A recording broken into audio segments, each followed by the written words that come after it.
ہمارے نبی صلی اللہ علیہ وسلم نے کتنی پیاری دعا سکھائی، اس کو یاد کر لیں۔ اللہم انی اسألک الجنہ، اے اللہ میں تجھ سے جنت مانگتا ہوں، وما قرب الیہا من قول وعمل، اور ہر وہ قول اور عمل جو مجھے جنت کے قریب لے جائے۔ یہ دعا ضرور یاد کریں۔ اسی طرح حدیث میں آتی ہے ایک اور دعا، یہ راتوں کو اٹھ کے مانگنے کی دعائیں ہیں۔ اللہم ارزقنی حبک، اے اللہ تو مجھے اپنی محبت دے دے۔ کیسی پیاری دعا ہے۔ اے اللہ ہمیں ہماری ازواج اور اولاد کی طرف سے آنکھوں کی ٹھنڈک عطا فرما۔ ہمارے علماء کا معمول تھا جب بھی کوئی عورت اپنے شوہر سے پریشان ہے، شوہر اپنی بیگم سے پریشان ہے، ماں باپ بچوں سے پریشان ہے، تو یہ دعا پڑھنے کا ان کو حکم دیتے تھے۔ یہ سورہ فرقان کی سیکنڈ لاسٹ آیت ہے، یہ یاد کر لیں۔ سمجھ رہے ہیں نا؟ سیکنڈ لاسٹ سے پہلے والی آیت ہے۔ ربنا هب لنا من ازواجنا وذرياتنا قرة اعین واجعلنا للمتقین اماما، اے اللہ ہمیں ایسے لوگوں کا سربراہ بنا جو نیک ہوں، یعنی ہماری ماتحتوں کو کیا بنا دے، بیوی بچوں کو نیک۔ تو میرے بھائی اللہ تعالیٰ فرماتے ہیں ہمارے نیک بندے راتوں کو اٹھ کے اللہ کے سامنے کھڑے ہوتے ہیں اور کہتے ہیں ربنا اصرف عنا عذاب جہنم، اے اللہ اس آگ کا جس کا تو نے اپنی کتاب میں تذکرہ کیا ہے، اس آگ کو ہم سے دور کر دے، ایسے ان گناہوں سے ہمیں بچا لے جن کی وجہ سے ہم جہنم میں جاتے ہیں، اور اے اللہ ہمیں اس جنت کا وارث بنا دے۔ یدعون ربهم خوفا وطمعا، خوف سے اور جنت کی لالچ میں اللہ کو پکارتے ہیں۔ تو آج سے اپنا سب سے بڑا ہدف یہ بناؤ کہ ہمیں موت کے بعد جنت چاہیے اور جہنم سے دوری چاہیے۔ سب سے زیادہ اپنی دعاؤں میں اس کو مانگا کرو، اور جنت والے اعمال بھی۔ یہ نہیں مانگا کرو کہ اللہ برائی نہ چھوٹے جنت میں چلا جاؤں، یہ علماء کہتے ہیں ایک قسم کا کفر ہے یہ۔ اللہم انی اسألک الجنہ وما قرب الیہا من قول وعمل، نبی نے دعا سکھائی، اے اللہ میں تجھ سے جنت طلب کرتا ہوں اور ہر وہ بات اور وہ عمل جو مجھے جنت کے قریب کر دے، اس عمل کی بھی توفیق دے اور اس بات کی بھی توفیق دے۔ بعض دفعہ عمل انسان کو جنت کے قریب لے کے جاتا ہے، لیکن اس کی زبان سے نکلی ہوئی باتیں اس کو جنت سے دور کر رہی ہوتی ہیں۔ بعض دفعہ زبان سے نکلی ہوئی باتیں اس کو جنت کے قریب لے کے جاتی ہیں، لیکن اس کا عمل اس کو جنت سے دور کر رہا ہوتا ہے۔ ہمارے نبی صلی اللہ علیہ وسلم نے کتنی پیاری دعا سکھائی، اس کو یاد کر لیں۔ اللہم انی اسألک الجنہ، اے اللہ میں تجھ سے جنت مانگتا ہوں، وما قرب الیہا من قول وعمل، اور ہر وہ قول اور عمل جو مجھے جنت کے قریب لے جائے۔ ماں باپ کی فرما برداری جنت کے قریب کرتی ہے، ماں باپ کی نافرمانی جنت سے دور کرتی ہے۔ اور اللہم انی اعوذ بک من النار، اے اللہ میں تیری پناہ میں آتا ہوں جہنم کی آگ سے۔ وما قرب الیہا من قول وعمل، مجھے ہر اس عمل سے بچا جو مجھے جہنم کے قریب کر دے، اور ہر اس بات سے بچا تو مجھے جہنم کے قریب کر دے۔ بعض باتیں آدمی کو جہنم میں لے جاتی ہیں، فضول کے تبصرے، لوگوں کے جھوٹے الزامات، غیبتیں، لڑوانے والی باتیں، ادھر کی ادھر ادھر کی ادھر۔ قرآن کہتا ہے نا وَيْلٌ لِكُلِّ هُمَزَةٍ لُمَزَةٍ، ہر وہ شخص جو تانا زنی کرتا ہے اور چغلیاں کر کر کے لڑواتا ہے، کیا جنت میں جائے گا؟ ہوتے ہیں نا دفتروں میں باس کے چمچے ہوتے ہیں کچھ، اس کی شکایت باس کو جا کے، اس کی چغلی اس کو جا کے، اس کو چغلی اس کو جا کے، پورے ادارے کی ایسی کی تیسی۔ کچھ گھروں میں ہوتی ہیں بعض خواتین جو بیان نہیں سن رہی، اپنے بھائی کو بھابھی کے خلاف، اماں کو بہو کے خلاف۔ اس قسم کی لیڈیز بھی مارکیٹ میں پائی جاتی ہیں۔ جب بھائی بہن سے مل کے گھر آئے گا تو بیگم سے پھٹا ہوگا، ویسے ٹھیک ٹھاک زندگی گزار رہے تھے، تو اس کا مطلب برگلایا کس نے ہے؟ بہن نے۔ ابے بھائی تو اپنے گھر میں انجوائے کر لائف کو یار، تو ان کے گھر میں جا کے یہ کیوں پڑی رہتی ہے، یوں کی پڑی رہتی ہے، نندیں آتی ہیں نا، وہ جو مرضی کری رہے، یہ تو تیرے میاں کا کام ہے نا، اس کو کیوں جا کے پش کر رہی ہے؟ سست ہونا اتنا برا نہیں ہے جتنا میاں بیوی میں آپس میں لڑائی ہونا برا ہے۔ بھائی کوشش کرو یار، جیسے تیسے لوگ برداشت کر رہے ہیں تو دعائیں دو۔ ماشاءاللہ بھائی صاحب آپ کتنے اچھے ہیں، آپ کی بیگم ایک ذرا بھی کام نہیں کرتی، مگر آپ پھر بھی الحمدللہ اس سے بہت زیادہ محبت کرتے ہیں، برداشت کرتے ہیں۔ تو اللہ کرے آپ کو بھی ایسے ہی داماد بھی ایسے ہی ملے، یہ ہونا چاہیے نا۔ لیکن ہو کیا رہا ہے مارکیٹ میں، جورو کا غلام بنا ہوا ہے، اس طرح کی باتیں ہو رہی ہیں مارکیٹ میں۔ تو خیر اب مارکیٹ میں تو پتہ نہیں کیا کیا ہو رہا ہے۔ تو نبی صلی اللہ علیہ وسلم نے فرمایا وما قرب الیہا من قول وعمل، اے اللہ مجھے جہنم کی آگ سے بچا اور ہر اس عمل سے جو مجھے جہنم کے قریب کر دے، اور ہر اس بات سے بھی جو جہنم کے قریب کر دے۔ یہ دعا ضرور یاد کریں۔ اسی طرح حدیث میں آتی ہے ایک اور دعا، یہ راتوں کو اٹھ کے مانگنے کی دعائیں ہیں۔ اللہم ارزقنی حبک، اے اللہ تو مجھے اپنی محبت دے دے۔ کیسی پیاری دعا ہے، اے اللہ تو مجھے اپنی محبت دے دے، اور وحب من ينفعنی حبہ عندک، اور ہر اس ذات کی محبت میرے دل میں ڈال دے جس سے محبت کی وجہ سے تیری محبت میں اضافہ ہو۔ جب علماء سے، بزرگوں سے محبت ہوگی تو اللہ کی محبت میں کمی ہوگی یا اضافہ ہوگا؟ اور جب فنکاروں سے یا اداکاراؤں سے اور اس طرح کے لوگوں سے، ناچنے والیوں سے محبت ہوگی تو اللہ کی محبت میں اضافہ ہوگا یا کمی ہوگی؟ کمی ہوگی۔ اس لیے ایک بات یاد رکھو، علماء کو برا بھلا نہ کہا کرو، ابے یہ مولوی ایسے، ابے یہ مولوی۔ جب بھی انسان کوئی بات زبان پہ نکالتا ہے نا، دل پہ بہت برا اثر پڑتا ہے، آہستہ آہستہ پھر وہ کیا ہو جاتا ہے، بدگمان ہوتے ہوتے دور ہو جاتے ہیں علماء سے۔ بھائی صحیح، پورا صحیح دنیا میں کوئی بھی نہیں ہوتا، لیکن جب آپ تبصرے کرنا شروع کرتے ہو نا ایسے، یہ بڑے ڈینجرس تبصرے ہوتے ہیں۔ ہمارے نبی صلی اللہ علیہ وسلم نے ہر شخص کو معاف کیا ہے، لیکن جنہوں نے نبی کی گستاخیاں کی ہیں نا، ان میں سے اکثر کو معاف نہیں کیا آپ نے۔ کیوں؟ گستاخی کرنے والا، بد کلامی کرنے والا وہ ویلیو ختم کر رہا ہوتا ہے، تو یہ بہت خطرناک جرم ہے۔ تو نبی صلی اللہ علیہ وسلم نے دعا سکھائی، وحب من ينفعنی حبہ عندک اللہم فکما رزقتنی مما احب، اے اللہ تو نے جو مجھے میری محبوب چیزیں دنیا میں دے رکھی ہیں۔ آدمی اپنی محبوب چیزوں کے ملنے سے اللہ کے قریب ہوتا ہے یا دور ہوتا ہے؟ دور ہوتا ہے عام طور پہ، کیونکہ ان میں پڑھ کے اللہ کو بھول جاتا ہے۔ تو اے اللہ فاجعلہ قوۃ لی فیما تحب، ان محبوب چیزوں کو اپنی محبت کا ذریعہ بنا دے۔ آئی بات سمجھ میں؟ بعض دفعہ محبوب چیز ملنے سے وہ محبوب چیز آپ کے ساتھ اللہ کی محبت میں تعاون کا ذریعہ، جیسے پیسہ نہیں تھا، پیسہ محبوب ہے، مل گیا تو عام طور پہ پیسہ مل کے اللہ سے دور، لیکن اے اللہ مجھے ملے تو میں تیرے سے دور ہونے کے بجائے کیا ہو جاؤں؟ بعض خوش قسمت ایسے بھی ہوتے ہیں، غریب تھے تو اللہ سے دور تھے، پیسہ آیا تو اللہ کے قریب ہو گئے، خیرات صدقات بڑھ گئے۔ تو مجھے میری محبوب چیزیں جو ملی ہوئی ہیں، اے اللہ وہ ان اعمال میں ترقی کا ذریعہ بنا دے جو تجھے محبوب ہیں، جو عمل۔ وما زویت عنی مما احب، اے اللہ کچھ چیزیں ایسی ہیں جو مجھے محبوب ہیں لیکن تیرے علم میں ہے کہ وہ مجھے ملیں گی نہیں، تو ان کا نہ ملنا ان اعمال میں ترقی کا ذریعہ بنا دے جو تجھے محبوب ہیں۔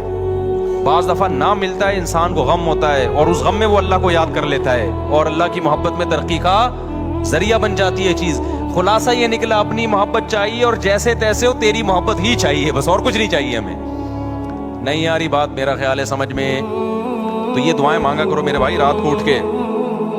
تو اللہ فرماتے ہیں والذین یقولون ربنا اصرف عنا عذاب جہنم ان عذابها کان غراما انها ساءت مستقرا ومقاما۔ راتوں کو اٹھ کے اللہ سے دعائیں مانگتے ہیں۔ والذین اذا انفقوا، یہ وہ لوگ ہیں جب خرچ کرتے ہیں، لم یسرفوا، نہ اپنی آمدن سے زیادہ خرچ کرتے ہیں کہ دوسروں سے کل بھیک مانگے، ولم یقتروا، اور نہ کنجوسی کرتے ہیں کہ خرچی نہ کریں، صدقات و خیرات بھی کرتے ہیں لیکن اپنی چادر دیکھ کے۔ وکان بین ذالک قواما، مسلمان نہ کنجوس ہوتا ہے اور نہ اسراف کرنے والا ہوتا ہے، سخی ہوتا ہے لیکن اتنا سخی نہیں کہ کل لوگوں سے بھیک مانگے، یہ ناجائز ہے۔ وکان بین ذالک قواما والذین لا يدعون مع اللہ الہا آخر، یہ وہ لوگ ہیں جو اپنی دعاؤں میں اللہ کے سوا کبھی کسی کو نہیں پکارتے، ساری زندگی صرف یا اللہ مدد، ایاک نعبد، صرف تیری عبادت۔ شیخ سدیس مجھے یاد ہے 99 کی بات ہے، 97-98 میں حرم میں جو ان کی ختم قرآن کی دعا ہوئی تھی نا، بڑی پیاری دعا ہوئی تھی، بہت اب بھی بہت اچھی ہوتی ہے، وہ تو بڑی ہی خاندانی تھی۔ اس میں ان کے الفاظ مجھے یاد ہیں، بڑے پیارے لگے وہ، لیس فی الوجود رب سواک فیرضا، اے اللہ اس کائنات میں کوئی ایسا رب نہیں ہے تیرے علاوہ جس کو ہم راضی کرنے کی کوشش کریں، جس کی رضا ہمارے لیے بہت زیادہ ضروری ہو۔ بہت سے لوگوں کو راضی کرنا بہت ضروری ہے، اتنا نہیں جتنا تجھے راضی کرنا ضروری، تیرے علاوہ کوئی ایسا رب ہی نہیں ہے۔ لیس فی الوجود رب سواک فیخشا، تیرے سوا کوئی ایسا معبود نہیں ہے، رب نہیں ہے جس سے ڈرا جائے، ہے ہی نہیں کوئی بھائی اتنا ڈرا جائے جس سے جتنا کس سے ڈرا جاتا ہے، تجھ سے. لیس فی الوجود رب سواک فیحب، کوئی تیرے سوا ایسا محبوب نہیں ہے جس سے محبت کی جائے، ایسا معبود نہیں ہے. معبود والی محبت کس سے ہوگی؟ غلامی والی محبت صرف آقا سے ہوتی ہے، اور وہ کون ہے؟ اللہ ہے. تو یہ بڑی پیاری دعا ہے. تو اللہ یہاں یہی فرماتے ہیں وہ اللہ کے علاوہ کسی کو پکارتے نہیں ہیں. والذین یقولون ربنا هب لنا من ازواجنا وذریاتنا قرۃ اعین واجعلنا للمتقین اماما. یہ دعائیں مانگتے ہیں، اے اللہ ہمیں ہماری ازواج اور اولاد کی طرف سے آنکھوں کی ٹھنڈک دے. کیا مطلب آنکھوں کی ٹھنڈک؟ وجعلنا للمتقین اماما، ہمیں پرہیزگاروں کا امام بنا، یعنی ہمارے ماتحتوں کو کیا کر دے؟ نیک بنا دے. کیونکہ جو اللہ کے خوف رکھنے والے لوگ ہیں ان کی آنکھیں اپنے گھر والوں سے اس وقت ٹھنڈی ہوتی ہے جب وہ اپنے بیوی بچوں کو نماز روزے میں اور نیکی کے کاموں میں مشغول دیکھتے ہیں. سمجھ میں آ رہی ہے بات؟ اس میں ازواج میں مرد بھی داخل ہے کہ عورت کے لیے یہ دعا ہے کہ اپنے شوہر سے میری آنکھیں ٹھنڈی کر. تو اس کی تفسیر علماء کیا لکھتے ہیں؟ شوہر کو نیک بنا دے. جو دنیا دار عورت ہے اس کو شوہر کی نیکی پہ آنکھیں ٹھنڈی نہیں ہوں گی، وہ کہے گی روکڑا کتنا لا کے دے رہا ہے، یہ فلموں میں ڈانس کتنا اچھا کر لیتا ہے، میرے ہسبینڈ سے ملیے بہت اچھا ناچتے ہیں یہ. اس کی آنکھیں کیا ٹھنڈی ہوں گی؟ اوٹ پٹانگ حرکتیں دیکھ کے. جو برا آدمی ہوگا اس کی وہ اپنی بیوی کی آنکھیں اس کو ٹھنڈی کب ہوں گی؟ اور جناب وہ پیسے کما رہی ہے، جاب، آج کل تو یہی چل رہا ہے مارکیٹ میں. لیکن آپ سلیم الفطرہ ہو گئے نا، آپ کو بچیاں اسکارف میں اچھی لگیں گی، اپنی بچیاں پردے میں اچھی لگیں گی، نماز روزے میں بولو اچھی لگیں گی. ڈرامے دیکھتی ہوئی، فلمیں دیکھتی ہوئی اچھی نہیں لگیں گی. آپ گھر کا ماحول بنتا ہے، بیوی قرآن پڑھ رہی ہو، بچے، میں نہیں کہہ رہا سارا دن لوگ صوفی بنے رہے، لیکن یہ منظر عزت دار آدمی کو، سلیم الفطرہ آدمی کو گھر میں بہت اچھا لگتا ہے جب اس کی بچی مسلح پہ کھڑی ہو، بچے قرآن پڑھ رہے ہو، بیگم صاحبہ بھی قرآن پڑھ رہی ہوں اور میاں قرآن پڑھ رہا ہو، بیگم دیکھ رہی ہو، جو کبھی کبھار ہوا کرتا تھا ہماری سوسائٹی میں. اللہ تعالیٰ کیا فرماتے ہیں زکریا علیہ السلام کے بارے میں؟ یسارعون فی الخیرات ویدعوننا رغبا ورہبا. اللہ نے بڑھاپے میں حضرت زکریا کو اولاد دی نا، تو ان کو اشکال ہوا، اللہ مجھے اتنی بڑھاپے میں کیسے؟ تو فرشتے نے کیا کہا؟ آپ وہ لوگ ہو کہ آپ، اللہ قرآن میں کہتا ہے کہ یہ وہ لوگ تھے جو، یہ ایسا گھرانہ تھا جو نیکیوں میں دوسروں سے آگے نکلتے تھے، تو اس لیے اللہ کی برکتیں ہوئی ہیں. تو گھروں میں میرے بھائی کچھ آنکھوں کی ٹھنڈک کا ماحول پیدا کرو. یہ آنکھوں کی ٹھنڈک کا ماحول فلموں اور ڈراموں سے پیدا نہیں ہوگا. فلمیں اور ڈرامے اخلاق خراب کر رہے ہیں، بیٹیوں کو ماں کے سامنے چیخنا سکھا رہے ہیں، عورت کو شوہر کے گریبان میں ہاتھ ڈالنا سکھا رہے ہیں، اس میں کانفیڈنس پیدا کر رہے ہیں کہ جتنے تمہارے رائٹ اتنا اس کا رائٹ ہے. گریبان میں ہاتھ ڈال کے پوچھا کرو فراز شٹ اپ، ہوتا ہے نا، ایسے بات کیا کرو. یہ کون سکھا رہا ہے؟ فلمیں سکھا رہی ہیں، ڈرامے سکھا رہے ہیں، اور میاں کو سکھا رہے ہیں کہ دیکھو رکھ کے اس نے تھپڑ لگایا اور اس نے شادی ناکام ہو گئی تو تیزاب پھینک دیا. میں ایک دفعہ حیدری میں جا رہا، ایک لڑکی بھاگ رہی ہے ٹکڑ ٹکڑ ٹکڑ بوتل لے کے. ابے میں نے کہا پکڑو یار، یہ کیا ہو گیا؟ یہ کوئی عورت ڈاکو ہے یا بندہ؟ مجھے لڑکوں نے کہا بھائی ادھر کیمرے لگے ہوئے ہیں. میں نے دیکھا چاروں طرف کیمرے. وہ لڑکی جا کے گاڑی میں بیٹھی، اس نے یوں کر کے کچھ بوتل پھینکی. وہ ڈرامہ تھا، وہ ڈرامے کا سین ہو رہا تھا. پتا چلا جی ڈرامے کا سین ہے کہ اس میں تیزاب کی وہ دکھائے، تیزاب نہیں تھا وہ لیکن دکھائے جا رہے ہیں تیزاب. میں نے کہا یار یہ کیسے لوگ ہیں یار، یہ تم سوسائٹی کو کیا سکھا رہے ہو؟ جب آپ جرم ٹی وی میں دیکھتے ہیں آپ اپنی آنکھوں سے کہ اس کی نہیں بنی اور اس نے اپنی محبوبہ پہ تیزاب پھینک دیا، کتنے لوگوں کو خیال آئے گا تیزاب پھینکنے کا؟ بس انٹرٹینمنٹ کے نام پہ، انٹرٹینمنٹ کے نام پہ کیا ہو رہا ہے؟ سب کچھ ان کے لیے سب کچھ حلال ہے بھائی. سوسائٹی گئی ویسی کی تیسی ہو جائے سوسائٹی کی. اس لیے انسانوں سے نہیں پوچھا کرو، کس سے پوچھنا ہے کیا کرنا ہے؟ خدا سے. تو گھر کا ماحول اللہ تعالیٰ فرماتے ہیں یہ دعا کرتے ہیں، اے اللہ ہمیں ہماری ازواج اور اولاد کی طرف سے آنکھوں کی ٹھنڈک عطا فرما. ہمارے علماء کا معمول تھا جب بھی کوئی عورت اپنے شوہر سے پریشان ہے، شوہر اپنی بیگم سے پریشان ہے، ماں باپ بچوں سے پریشان ہے، تو یہ دعا پڑھنے کا ان کو حکم دیتے تھے. یہ سورہ فرقان کی سیکنڈ لاسٹ آیت ہے، یہ یاد کر لیں. سمجھ رہے ہیں نا؟ سیکنڈ لاسٹ سے پہلے والی آیت ہے. ربنا هب لنا من ازواجنا وذرياتنا قرۃ اعین واجعلنا للمتقین اماما. اے اللہ ہمیں ایسے لوگوں کا سربراہ بنا جو نیک ہوں، یعنی ہماری ماتحتوں کو کیا بنا دے، بیوی بچوں کو نیک، تو مطلب خود ہمیں بھی بنا دے. اصل میں خود سٹے لگا رہے ہوں اور بیگم کو کیا کہ ان کو آنکھوں کی ٹھنڈک بنا دے. اچھا میرے بھائی، اصل میں نے جس محلے میں رہتا تھا اس کے قریب ایک محلے میں چرسی بہت تھے، تو وہ ان کو دیکھ کے میرے دماغ میں ایک لاشعور میں وہ سٹا بیٹھ گیا. اللہ معاف فرمائے، ہر مثال میں سٹا ہی آ رہا ہوتا ہے. تو اللہ فرماتے ہیں اولئک یجزون الغرفۃ بما صبروا، یہ وہ لوگ ہیں جن کو اس صبر کی وجہ سے ہم جنت کے بالا خانے دیں گے. صبر کیا مطلب؟ اس ماحول کو کریٹ کرنے میں کچھ صبر کرنا پڑتا ہے. ٹی وی گھر میں لا کے رکھے فلم لگانے میں کوئی صبر کرنے کی ضرورت بولو نہیں ہے. ہاں صبر اس میں ہوگا کہ بیگم ابھی سونے کا ٹائم ہے، ابھی نہیں، صبح دیکھیں گے فلم اس میں تو صبر ہو سکتا ہے. ٹی وی بند کرنے میں کیا ہے؟ صبر ہے. نماز پڑھنے میں کیا کرنا پڑے گا؟ صبر کرنا پڑے گا. تلاوت کرنے میں کیا کرنا پڑتا ہے؟ باوضو ہو کے قرآن ہاتھ میں لے کے بیٹھنا پڑتا ہے. اچھے ماحول کے لیے صبر چاہیے، برائی کے لیے صبر کی ضرورت نہیں، بے صبری چاہیے اس کے لیے. تو اللہ کہتے ہیں انہوں نے صبر کر کے گھر کا ماحول اچھا کر دیا اور خود بھی اچھے بن گئے. تو اولئک یجزون الغرفہ، جیسے گھر میں ان کو آنکھوں کی ٹھنڈک ملے گی، ایسے ہی جنت میں بھی ہم نے ان کے لیے آنکھوں کی ٹھنڈک کا انتظام کیا ہوا ہے. ولا يقتلون النفس التي حرم الله الا بالحق، کسی انسانی جان کو ناحق قتل نہیں کرتے. ولا يزنون، اور زنا نہیں کرتے. اللہ نے زنا کو قتل کے ساتھ ذکر کیا ہے. اس سے پتہ چلتا ہے زنا کرنا اور قتل کرنا اللہ کی نظر میں کیا ہے؟ سیم. علماء نے اس کی حکمت بیان کی ہے. زنا انسانیت کا قتل ہے. کیوں؟ اس سے ولد الزنا بچے ہوتے ہیں. آج یورپ میں دیکھو باپ لیس بچے ہو گئے نا، یہ انسانیت کا قتل کر دیا، خاندانی نظام سے بچوں کو محروم کر دیا. اب یہ نہ ہو کہ کوئی کہے کہ میں جب زنا کرتا ہوں تو معاذ اللہ میں تو حمل روکتا ہوں، بچہ ہی نہیں ہوتا. اللہ کی نظر میں یہ کیا ہے بھائی؟ تیرا بچہ ہو یا نہ ہو، لیکن جس سوسائٹی میں زنا ہوگا وہاں ولد الزنا ہوں گے. انگریزوں کو دیکھ لو نا جا کے، یہ انسانیت کا قتل کر دیا تم نے، روحانی قتل ہے انسانیت کا. اس لیے قرآن کہہ رہا ہے زنا کے قریب بھی پھٹکنے کی اجازت نہیں ہے. وَمَن يَفْعَلْ ذَلِكَ يَلْقَ أَثَامًا، اللہ کہتے ہیں جس نے یہ کام کیا، انسانی قتل کیا یا زنا کر لیا، وہ بہت بڑے جرم سے ملاقات کی اس نے، چھوٹا مجرم نہیں ہے. یضاعف له العذاب یوم القیامہ، بہت بڑا عذاب ہم اس کو قیامت کے دن دیں گے اور ذلیل ہو کے اس میں پڑا رہے گا وہ. تو قتل نفس اور زنا کو اللہ نے ایک ساتھ بیان کیا.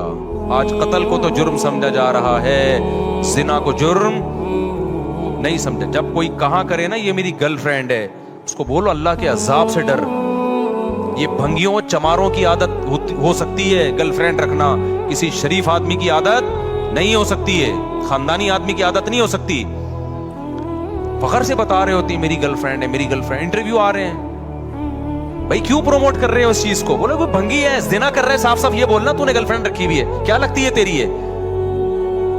تیرے باپ کو بھی چاہیے تھا کہ گرل فرینڈ رکھ لیتا، پھر تو پیدا ہو جاتا اس سے، ولد الزنا اور حرامی پیدا ہو جاتا. تو یہ حرکتیں کیوں کر رہا ہے؟ یہ لیونگ ریلیشن انڈیا میں ہندوؤں کے کام ہو سکتے ہیں، یا امریکن کے کام ہو سکتے ہیں، یورپین کے کام ہو سکتے ہیں، وہ ان کے کام ہے، ان کو نہیں چھیڑو آپ. مسلمان اس گندگی کے برداشت نہیں. لیونگ ریلیشن گدے گھوڑے کے ہو سکتے ہیں، گدی گھوڑی کے، گدھا گدی کے ساتھ لیونگ ریلیشن کرے، گھوڑا گھوڑی کے ساتھ. نکاح کرنا انسانوں کا کام ہے، زنا کرنا گدے گھوڑوں کا کام ہے. آپ کے پاس دو لائف سٹائل ہے، گدے گھوڑوں والا اور ایک انسانوں والا، پیغمبروں والا. پیغمبر اپنے گھروں سے بچیاں رخصت کرتے ہیں شادی کے لیے، اس کے علاوہ پیغمبر نے اپنے گھر سے بچی کبھی رخصت نہیں کی ہے. اپنی بیٹیوں کو گھر سے شادی کے لیے رخصت کرو، بوائے فرینڈ کے ساتھ جانے مت دو اس کو، نہ خود گرل فرینڈ رکھو. پیغمبروں کے گھروں میں عورتیں آئی ہیں معاذ اللہ نقل کفر، کیا دوست بن کے آئی ہیں، بیویاں بن کے آئی ہیں. آپ کے گھر میں عورت بیوی بن کے آئے گی، آپ کی بہن بیٹی گھر سے کسی کی بیوی بن کے نکلے گی. اس کے علاوہ تمام راستے کیا ہیں؟ بھنگیوں چماروں والے، گدے گھوڑوں کتوں والے راستے ہیں. کوئی بولا کرے نا، دیکھو اللہ کی خاطر غصہ کرنا، اللہ کی خاطر نفرت کا اظہار کرنا یہ بھی ضروری ہے. حدیث میں جہاں یہ آتا ہے کہ اللہ کی خاطر محبت کرو، وہاں اللہ کی خاطر نفرت بھی ہے. اپنے ذرا سے معاملات میں ایسے غیرت دکھاتے ہیں جیسے پھٹا جا رہا ہے، وہاں اخلاق ختم ہو جاتے ہیں. اللہ کے معاملے میں ایسا گھننا پر 3 طلاقیں دے کے لوگوں نے بیویوں کو رکھا ہوا ہے. ایکچولی ان کا معاملہ ہے, ہم کیوں ان کو انوائٹ کر رہے ہیں دعوتوں میں؟ بھائی قرآن نے منع کر دیا 3 طلاق کے بعد رکھنا, بائیکاٹ کرو اس کا. میں نہیں کہہ رہا کہ جا کے سر پہ ڈنڈے مارو, بولو بھائی ہمارا ان سے ہمیشہ کے لیے تعلق, بولو ختم. بہن نے کہ شوہر نے 3 طلاقیں دی, اس نے فتویٰ لے کے شوہر کے ساتھ رہ رہی ہے, بہن کو بول دو ہمارے دروازے تمہارے لیے ہمیشہ کے لیے بند. دوست نے ایسا کر لیا اپنی بیوی کو 3 طلاقیں دے کے رکھا ہے, بولا بھائی دوستی آج سے کیا ہے ختم, ہم تجھے کوئی ایف آئی آر کٹتی بھی نہیں ہے اس پہ, ہم نہیں تجھے کچھ کہہ رہے, لیکن ہمارے ساتھ تعلق کیا ہے. حرام کو یار تم حلال کا لیبل لگا رہے ہو اس کے اوپر. قرآن نے صاف منع کر دیا, نہیں ہوتا 3 طلاق کے بعد, نہیں رہ سکتی. فتوے تو آپ کو ہر دور میں ہر طرح کے مل جائیں گے, تو کچھ خدا کے لیے بھی تھوڑی سی غیرت اختیار کرنا سیکھو. میں نہیں کہہ رہا لوگوں کے سر پھاڑو, نہ ہمیں یہ اتھارٹی ہے نہ ہم یہ کر سکتے ہیں, اپنی نفرت کا تو اظہار کرو نا. دوست آتا ہے گرل فرینڈ کو لے کے, بھائی مجھے گھر چاہیے, ابے بھائی ہمارا یہ چکلا کھانا ہم نے یہاں پہ گھر میں نہیں کھولا ہوا. آتے ہوتے ہیں کہ یار رات گزارنی ہے گرل فرینڈ کے ساتھ, بولو یہ چکلا کھانا نہیں ہے, شریف لوگوں کا گھر ہے, پتلی گلی سے نکل یہاں سے. اکیلا آئے گا تو ٹھیک ہے بیٹھ, یا بیوی بنا کے لائے گا تو ٹھیک ہے ہمارا گھر ہے بھائی, دوستی آ رہی ہے بھابھی کے ساتھ آؤ جب آنا ہے. گرل فرینڈ کیا ہوتی ہے؟ حرام رشتہ ہے. کتوں گدے گھوڑوں کے یہ رشتے ہوتے ہیں, انسانوں کے یہ رشتے نہیں ہوتے. قرآن کتنا بڑا جرم بیان کر رہا ہے, وَمَن يَفْعَلْ ذَلِكَ يَلْقَى أَثَامًا, جو زنا کرے گا قتل کرے گا, قتل کے ساتھ بیان کر رہا ہے قرآن. اللہ کی نظر میں دونوں میں کوئی فرق نہیں ہے. یلقا أثاما, بہت بڑے جرم سے ملے گا. یضاعف له العذاب, بہت بڑا عذاب دوں گا اس کو میں. آگے قرآن کہہ رہا ہے الا من تابا. کیسی پیاری آیتیں ہیں یار, کتنی دھمکیاں دی اللہ نے. اب جس سے ہو چکا ہے وہ جب یہ آیتیں سنے گا وہ تو مایوس ہو جائے گا نا, وہ تو مایوس ہو جائے گا. تو اللہ نے فوراً کہا الا من تابا. یہ جو قرآن کا اللہ ہے نا, اس میں بڑی طاقت ہوتی ہے. یہ ایسا لگتا ہے جیسے اللہ نے ایک تلوار چلا دی. الا من تابا, ہاں جس نے توبہ کر لی. اب تک جو ہوا سو ہوا, کیونکہ جب زانی یہ آیتیں سنے گا وہ تو کہے گا میں تو گیا کام سے. اللہ کہتے ہیں مہلت ہے, الا من تابا. اب تک گرل فرینڈ رکھی نا تو نے, زنا کیا, لڑکوں سے بدفعلی کی, قتل کیا, من تابا, توبہ کر لے. آج کیا کر لے؟ توبہ. وآمنا, اپنا عقیدہ صحیح کر لے. وعمل صالحا, آئندہ کے لیے اصلاح کر لے. آئندہ کے لیے کیا کر لے؟ اصلاح کر لے. فاولئک یبدل اللہ سیئاتہم حسنات وکان اللہ غفورا رحیما. یہ وہ لوگ ہیں جو پکی توبہ کرتے ہیں اور پھر اس پہ قائم رہتے ہیں. اللہ ان کی برائیوں کو نیکیوں سے بدل دیتا ہے. کیوں؟ اللہ غفور بھی ہے اور اللہ رحیم بھی ہے. اس کا ایک مطلب یہ بیان کیا گیا ہے کہ توبہ جب بہت زبردست ہوتی ہے تو اللہ کا ایسا قرب ملتا ہے اس کو کہ جو اس نے گناہ کیے تھے نا, اس کے جو نقصان اس کو ہوئے تھے, اللہ سے دوری, وہ نقصان کیا ہو جاتا ہے؟ ختم ہو جاتا ہے. آگے اللہ فرماتے ہیں, اب ایک سوال ہوتا ہے کہ اللہ اتنا بڑا جرم کیا ایک شخص نے, قتل بھی کیا, زنا بھی کیا, پکی توبہ کر لے تو اس کو معاف کر رہا ہے؟ دنیا میں تو ایسا نہیں ہوتا. دنیا میں جب آپ ریاست کے قانون کی توڑتے ہیں, ریاست کو, اور بہت بڑا جرم کرتے ہیں, تو ریاست معاف نہیں کرتی. تو اتنے آرام سے کیسے معاف کر رہا ہے؟ کتنی دفعہ زنا کر چکا ہے, اب یہ توبہ کر رہا ہے تو معاف کر دے گا. اللہ کیا کہتے ہیں؟ وَمَن تَابَ وَعَمِلَ صَالِحًا فَإِنَّهُ يَتُوبُ إِلَى اللَّهِ مَتَابًا. اللہ کہتے ہیں جو توبہ کر رہا ہے اور آئندہ عمل کو ٹھیک کر رہا ہے تو وہ توبہ کس کے دربار میں کر رہا ہے؟ وہ انسان کے پاس تھوڑی آ رہا ہے, وہ تو خدا کے پاس جا رہا ہے. تو خدا کا ظرف چھوٹا نہیں ہے. جہاں وہ سزائیں بہت سخت دیتا ہے تو اس نے ایک دوسرا اس کی تلافی کیسے کی ہے کہ اس کا ظرف بھی کیا ہے؟ بہت بڑا ہے. اس کی معافی بھی کیا ہے؟ وہ بہت بڑی ہے. تو یہ مت دیکھو کہ کتنے جرموں کے بعد توبہ کر رہا ہے, یہ دیکھو کہ دروازہ کس کا کھٹکھٹا رہا ہے؟ خدا کا دروازہ کھٹکھٹا رہا ہے, جبکہ اس نے عذاب اپنی آنکھوں سے نہیں دیکھا. تو میں کیسے اس کو معاف نہیں کروں گا؟ والذین لا یشہدون الزور وَإِذَا مَرُّوا بِاللَّغْوِ مَرُّوا كِرَامًا. یہ وہ لوگ ہیں جو جھوٹ کے قریب سے نہیں گزرتے, اور جب لغویات کے قریب جاتے ہیں, لغویات میں یہ گانے بجانے, موسیقی, شراب کباب کی محفلیں, تو مروا کراما, عزت کے ساتھ گزر جاتے ہیں. ان لغویات کی طرف کان نہیں لگاتے. والذین اذا ذکروا بآیات ربہم لم یخروا علیہا صما وعمیانا، جب ان کو ان کے رب کی آیتیں اور احکام بتائے جاتے ہیں تو اندھے اور بہرے ہو کے نہیں گزرتے۔ آپ دنیا پرست آدمی کو بتائیں خدا کا یہ حکم ہے، ابے جاؤ یار، کیا باتیں کر رہے ہیں یار، صوفیوں والی باتیں کرتے رہتے ہو ہر وقت۔ اللہ کہتے ہیں جو ہمارے نیک بندے ہیں نا، جب ان کو اللہ کی بات بتائی جاتی ہے تو اندھے اور بہرے سنتے بھی ہیں کہ کیا کہا جا رہا ہے، پھر دیکھتے بھی ہیں کہ اب سیدھا راستہ کون سا ہے۔ ایک کام کر لیا کرو، خالدین فیہا، وہ میں بتاتا ہوں ابھی، خالدین فیہا، ہمیشہ اس جنت میں رہیں گے، حسنت مستقرہ، کچھ صیغے نا تعجب کے ہیں وہ اللہ استعمال کرتا ہے، یہ بس آخری یہ پڑھ کے میں بیان ختم کرتا ہوں۔ حسنت مستقرہ، اللہ کہتے ہیں کیا زبردست ٹھکانہ ہے، یعنی اللہ تعجب کا اظہار کر رہے ہیں، حالانکہ اللہ کو کسی چیز پہ تعجب نہیں ہوتا، لیکن اتنی اچھی ہے جنت کہ اللہ کہہ رہے ہیں کہ گویا کہ مجھے بھی تعجب ہو رہا ہے کہ میں نے اپنے بندوں کے لیے کیا زبردست انتظام کر دیا، بھائی مجھے خود حیرانگی ہو رہی ہے۔ یہ بلاغت ہے قرآن کی ہمیں سمجھانے کے لیے، ایسا انتظام کر دیا کہ ہٹو بچوں ہو گیا، یعنی سمجھ لو۔ اور میں کیا بولوں اپنی زبان میں بھائی، ہٹو بچوں کا مطلب پتہ ہے، جب کوئی بڑی شاہی سواری خاندانی قسم کے بچوں کو ہٹا ہے اور آگے سے تو دیکھ نہیں رہا کون آ رہا ہے بھائی، تو کیونکہ بعض لوگ نا نیچے کمنٹس میں پوچھا ہوتا ہے یہ ہٹے بچوں کیا ہوتا ہے، اب ان کو کون سمجھائے کہ ہٹو بچوں کیا، نہیں ہٹو کا مطلب ہٹاؤ اور بچوں کا مطلب بچوں، تو کبھی کراچی آؤ ہم تمہیں سمجھائیں گے ہٹو بچوں، جیسے بمبئی والے کہتے ہیں کہ کیا بولتا ہے بھنڈائے، لیکن مجھے بتایا بمبئی میں لفظ بہت مشہور ہے، تو ہم کراچی والوں کو نہیں پتہ چلے گا، ان کے یہاں بہت مشہور ہے۔ خیر، اللہ فرماتے ہیں حسنت مستقرا و مقاما، بہت بہترین قرارگاہ ہے اور بہت بہترین، کیا ہی بہترین ٹھکانہ ہے۔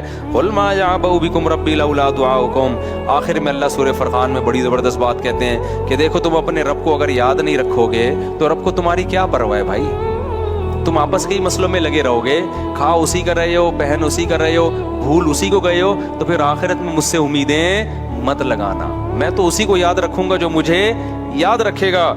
فقد کذبتم فسوف یکون لزاما، تم اگر انکار کرو گے نا ان باتوں کا اور عمل سے دور جاؤ گے تو پھر دوسرا انجام ہوگا تمہارا، یہ والا انجام نہیں ہوگا۔ وہ میں ایک بات ذہن میں آئی تھی، وہ نکل گئی ذہن سے، میں نے کہا وہ بتاتا ہوں میں۔ اولئک یجزون الغرفۃ بما صبروا ویلقون فیہا تحیۃ وسلاما۔ ابھی میں نے کہا تھا نا ایک بات کر کے بیان ختم کرتا ہوں، دیکھو یار ایسے منٹوں میں بات دماغ سے نہیں، ایک کام ہاں یاد آ گیا، پچھلے سال نا میں ڈیفینس میں گیا کسی کے گھر، کوئی بیان تھا یا کوئی میرے دوست تھے، دعوت تھی، ہاں دوست تھے میرے، وہ دعوت تھی، مجھے کتے سے یاد آیا، اصل میں ان کے گھر بہت بڑا کتا تھا، میں نے سمجھایا بھی کتے مت پالو۔ میں جب ان کے گھر گیا تو ان کے والد صاحب نے اپنے گھر کا مجھے وزٹ کرا کے کمرہ دکھایا، بڑا وی آئی پی کمرہ تھا، وہ خوشبو عود کی خوشبو جو ہے نا دھونی، تو انہوں نے کہا یہ ہمارا مصلی ہے، ہم نے اپنے گھر میں ایک کمرہ عبادت کے لیے بنایا ہے، نماز تلاوت ذکر کہاں ہوگا، ادھر ہوگا۔ میں نے کہا بھائی یہ تو حدیث میں نبی کا حکم ہے کہ اپنے گھروں میں ایک کمرہ کیا بناؤ، عبادت کے لیے۔ اب کراچی میں لوگوں کے گھر چھوٹے ہوتے ہیں، اتنے کمرے ہوتے نہیں ہیں، لیکن جن لوگوں کو اللہ نے بڑے گھر دیے ہیں ان کو چاہیے کہ نبی صلی اللہ علیہ وسلم کی حکم کی تعمیل میں ایک کمرہ کس کے لیے خاص کر دیں، اللہ کے لیے، پھر اس کو بہت صاف ستھرا رکھیں، اس میں عود کی خوشبو کی دھونی دیں، جو خوشبو میسر ہو، اگربتی نہ لگائیں اللہ کا واسطہ، اگربتی مزاروں پہ لگی ہوتی ہے وہ انتخابی نشان بن چکی ہے، اور وہ بھی نہ لگائیں کافور، وہ مردوں پہ لگا کے نا وہ مردوں کی کا انتخابی نشان بن چکا ہے، وہ کہیں کافور لگی ہو، مجھے لگتا ہے کوئی مردہ لیٹا ہوا ہے یہاں پہ، مجھے تو ایسا لگتا ہے، مجھے آپ کا نہیں پتا، بہرحال تو ایسا لگتا ہے بھی تازہ جنازہ ہوا ہے، وہ کافور بنا ایسا دیا گیا، لیکن وہ ایک زمانے میں دولہا اور دلہن کے لگتا تھا، اب دولہا کے لگاؤ گے نا وہ دلہن بھاگ جائے گی، بولے گی مجھے میت کی بو آ رہی ہے، کچھ چیزیں لگ کے وہ اس کا علامت بن جاتی ہے نا، اگربتی مزاروں پہ ہوتی ہے اور قبرستانوں پہ تو وہ بھی عجیب سی، تو کوئی اچھی خوشبو لگا لو جو خوبصورت، یعنی مزہ آئے اس کو، بڑا فرق پڑتا ہے جب صفائی ستھرائی اور اچھی خوشبو ہو نا